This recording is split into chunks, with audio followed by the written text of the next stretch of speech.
കണയങ്കവയൽ കൊയിനാട് വന അതിർത്തിയോട് ചേർന്നുള്ള 10 ഏക്കർ ഭൂമി മാലിന്യ നിക്ഷേപ കേന്ദ്രമാക്കി മാറ്റി മാലിന്യ സംസ്കരണ മാഫിയ.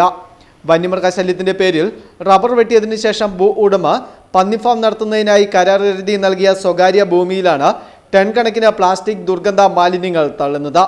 കോട്ടയം, ആലപ്പുഴ, എറണാകുളം, തിരുവനന്തപുരം, കൊല്ലം തുടങ്ങിയ ജില്ലകളിൽ നിന്ന് ശേഖരിക്കുന്ന പ്ലാസ്റ്റിക് മാലിന്യങ്ങൾ അടക്കമുള്ള വിസർജ്യ വസ്തുക്കളാണ് രാത്രിയുടെ മറവിൽ ഇവിടെ നിക്ഷേപിക്കുന്നത്.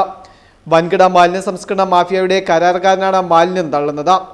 മഴക്കാലം ആരംഭിച്ചതോടെ കുമിഞ്ഞുകൂടിയ മാലിന്യം 200 മീറ്റർ മാത്രം താഴെയുള്ള തോടുകളിലേക്ക് എത്തുകയാണ്. ഈ തോട്ടിൽ നിന്ന് 1/2 കിലോമീറ്റർ ദൂരം പോലുമില്ല അഴുത നദിയിലേക്ക്.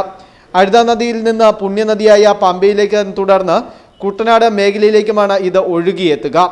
അർദ്ധരാത്രി 12 മണിക്ക് ശേഷമാണ് വലിയ ടിപ്പർ ലോറിയിൽ ദുർഗന്ധം വമിക്കുന്ന മാലിന്യങ്ങൾ ഇവിടെ കൊണ്ടുവന്ന് തള്ളുന്നത്.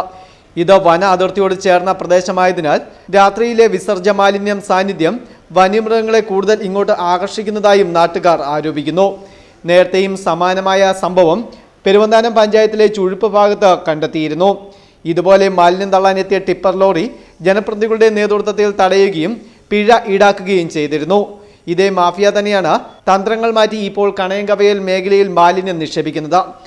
കുറ്റക്കാർക്കെതിരെ അന്ന് കർശനമായ നടപടി സ്വീകരിച്ചിരുന്നെങ്കിൽ ഇത്തരം സംഭവങ്ങൾ വീണ്ടും ആവർത്തിക്കാതിരിക്കുന്നത് ഒഴിവാകുമായിരുന്നു. പഞ്ചായത്ത് മെമ്പർ പരാതി നൽകിയതിനെ തുടർന്ന് വിവിധ വകുപ്പ് ഉദ്യോഗസ്ഥർ സ്ഥലത്ത് സന്ദർശനം നടത്തി.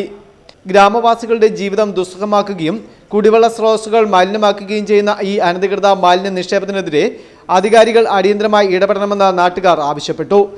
സാധാരണക്കാർ ചെറിയ മാലിന്യം തള്ളുമ്പോൾ വലിയ പിഴ ഈടാക്കുന്ന അധികാരികൾ ടൺ കണക്കിന് മാലിന്യം പൊതുസമൂഹത്തിന് വിപത്തായ രീതിയിൽ കൊണ്ടുതള്ളുന്നവർക്കെതിരെ യാതൊരു നടപടിയും സ്വീകരിക്കുന്നില്ലെന്നും ആക്ഷേപമുണ്ട്. ബന്ധപ്പെട്ട പഞ്ചായത്ത്, പോലീസ്, മലിനീകരണ നിയന്ത്രണ ബോർഡ് അധികൃതർ ഉടനടി സ്ഥലം സന്ദർശിച്ച് കുറ്റക്കാർക്കെതിരെ ശക്തമായ നടപടി സ്വീകരിക്കാത്ത പക്ഷം ശക്തമായ ജനകീയ പ്രക്ഷോഭത്തിന് ഒരുങ്ങുകയാണ് പ്രദേശം. Festoon news, Mundakayam.